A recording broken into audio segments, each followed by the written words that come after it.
నటుడు నాగార్జునపై మంత్రి కొండా సురేఖ కీలక వ్యాఖ్యలు చేశారు. నాగార్జున కుటుంబంపై చేసిన వ్యాఖ్యల పట్ల పశ్చాత్తాపం పడుతున్నానంటూ చెప్తున్నారు. నాగార్జున కుటుంబాన్ని కించపరిచే ఉద్దేశం తనకు లేదంటూ ట్వీట్ చేశారు. నాగార్జున బాధపడి ఉంటే చింతిస్తున్నానంటున్నారు. తన వ్యాఖ్యల వెనుక ఎలాంటి దురుద్దేశం లేదని, తన వ్యాఖ్యలను వెనక్కి తీసుకుంటున్నానంటూ వెల్లడించారు. గతంలో నాగార్జున కుటుంబం టార్గెట్గా సురేఖ ఎలాంటి వ్యాఖ్యలు చేశారో మనకు తెలిసిందే. సురేఖ వ్యాఖ్యలపై పరువు నష్టం దావా కూడా వేశారు నాగార్జున. ఈ నేపథ్యంలో గతంలో సురేఖ ఏం వ్యాఖ్యలు చేశారు, ముందు ఒకసారి ఆ వ్యాఖ్యలు చూసి ఆ తర్వాత ఇప్పుడు కొత్తగా ఏం ట్వీట్ చేశారు, ఆ ట్వీట్లో ఏం రాసుకొచ్చారో కూడా మనం చూద్దాం. ముందు ఆ వ్యాఖ్యలు చూద్దాం. ఈ రోజు నేను చెప్తా ఉన్నా కదా, నాగ చైతన్య సమంత విడిపోవడానికి కారణం కేటీఆరే. ఈరోజు చాలా మంది హీరోయిన్లు తొందరగా పెళ్లిళ్ళు చేసుకొని సినిమా ఫీల్డ్ నుంచి తప్పుకోవడానికి కారణం కూడా కేటీఆరే.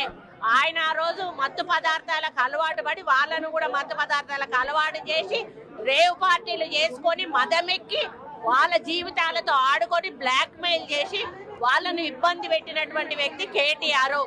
అది అందరికీ కూడా తెలుసు, సినిమా ఫీల్డ్ లో అందరికీ తెలుసు, అది ఓపెన్ రహస్యము.